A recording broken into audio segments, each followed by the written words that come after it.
Hello, everyone. Welcome back to Speakeasy FM. Hi, we are so happy you're here today. I'm Stacy. And I'm Ian, and on this channel, we help you practice real, everyday English. The English that people actually use, not just in books, in real life. If you enjoy our videos, please subscribe and give this video a like. It really helps us. Thank you so much. Okay, Ian. Today's topic is something everyone thinks about, but almost nobody actually knows how to do well. Staying positive. Exactly.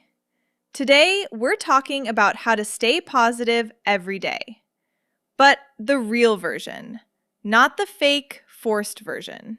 So today you're going to learn some honest ways to handle a bad day, a few daily habits that actually help, and some really useful vocabulary for talking about your mood and your mindset in English. No fake smiles required.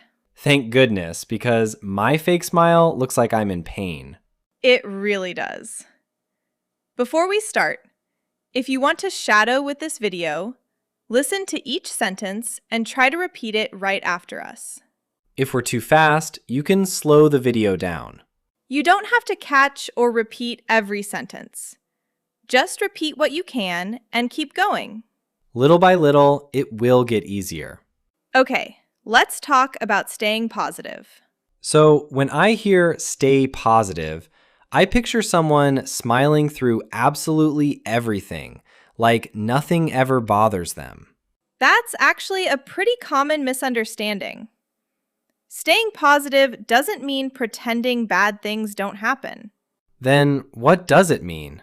It means you can have a hard moment without deciding the whole day or the whole week is ruined.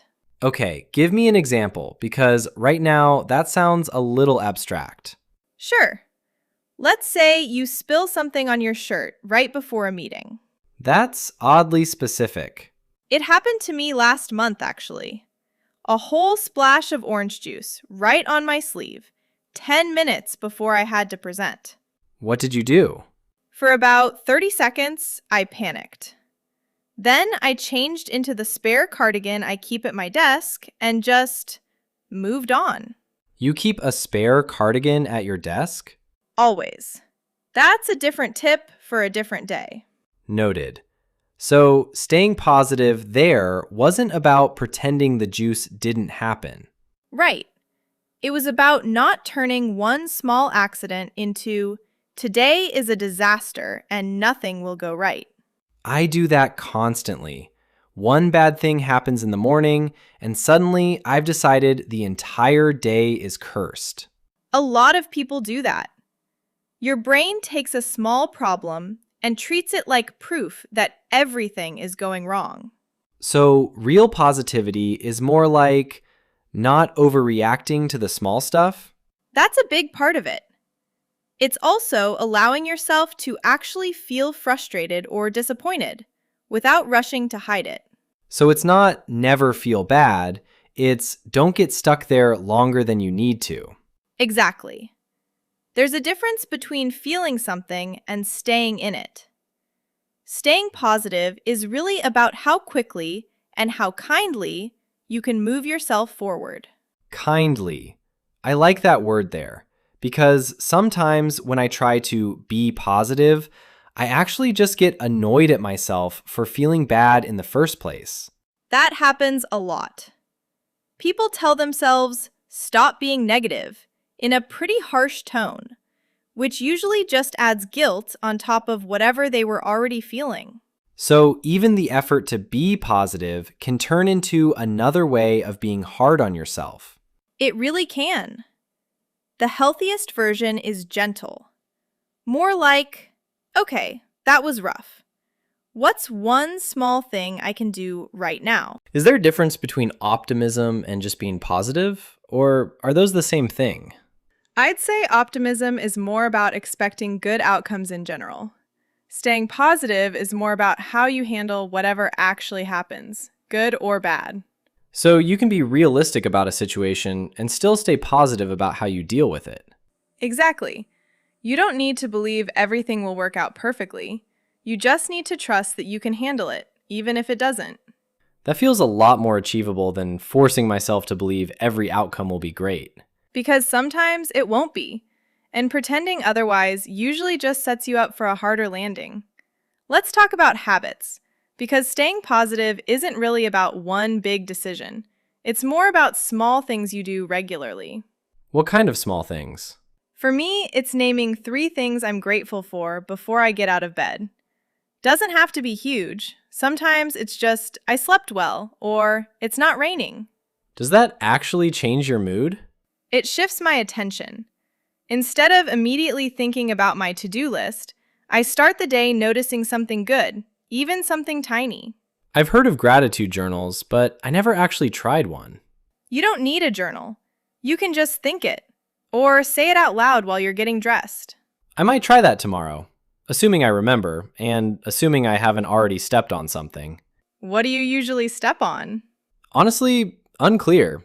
Things just appear on my floor overnight. A mystery for another episode. What about you? Do you have any habits that help your mood? I have one. Every evening, I write down one thing that went well that day. Just one sentence. That's actually really similar to what I do, just at the other end of the day. I started it because I kept ending my days thinking about everything that went wrong and completely forgetting anything good had happened at all. So now you have proof. Exactly. Proof that it wasn't a totally cursed day, even on the days that felt cursed. I love that. Another habit that really helps is movement. Even a short walk changes how I feel. I've noticed that too. If I'm stuck on a problem at work, walking around the block for 10 minutes helps way more than staring at the screen.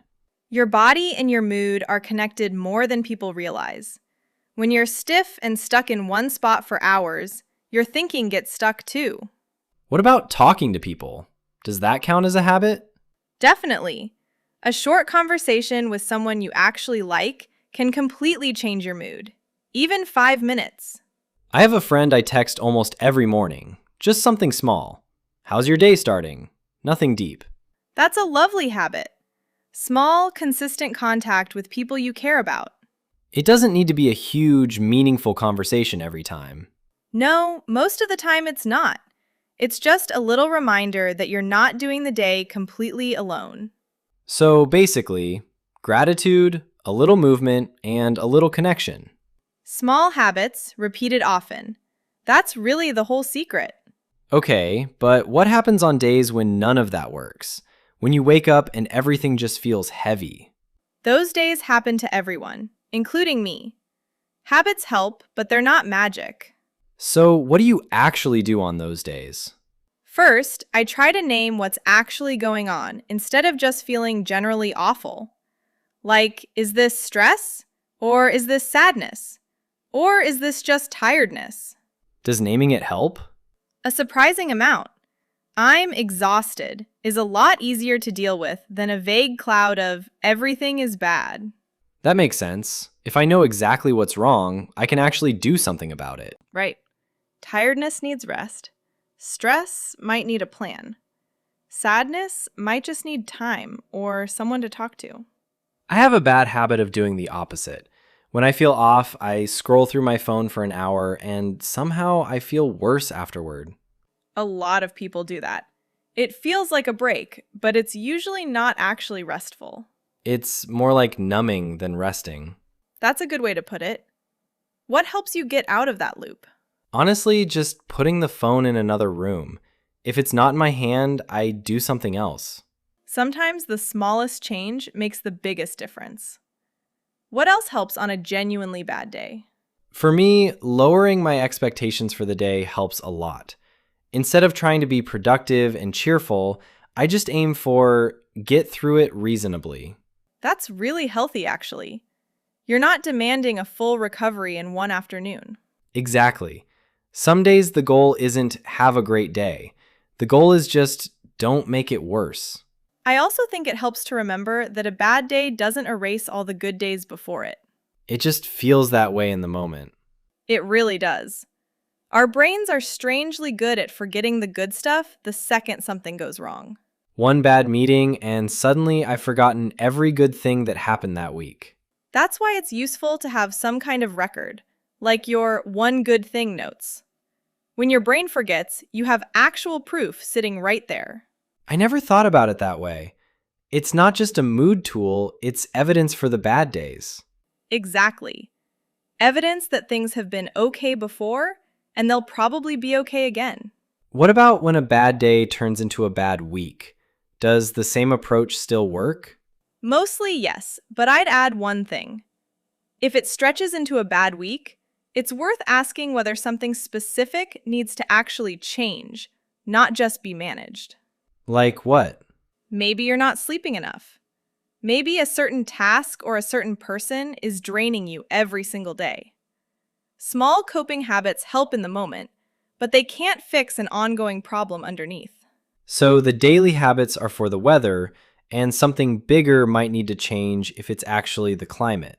That's a really good way to put it. Weather changes day to day. Climate is the pattern underneath it. Sometimes you need to look at the pattern, not just today. Let's talk about something a little different. What happens when you're the person other people come to for support? Oh, that's you. You're definitely the calm one in our friend group. I get that a lot, actually. And it comes with a strange side effect. What's that? Sometimes I forget I'm allowed to have a bad day too.